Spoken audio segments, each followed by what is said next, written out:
Hi guys, welcome back to another video. Today, I'll show you how to add and edit contacts in your Android phone. To add a contact, open the Contacts app. Tap the plus button and enter details like name. You can also add full name if you want. Then phone number, email,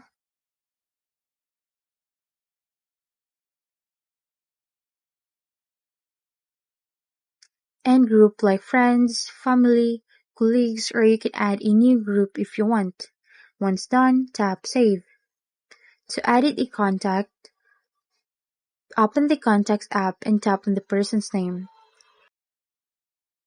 Tap the pencil icon, update their number, email, or any other details.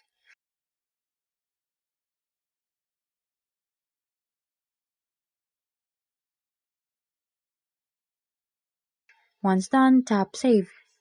For example, if your coworker changes their phone number, you can quickly update it so you don't lose touch.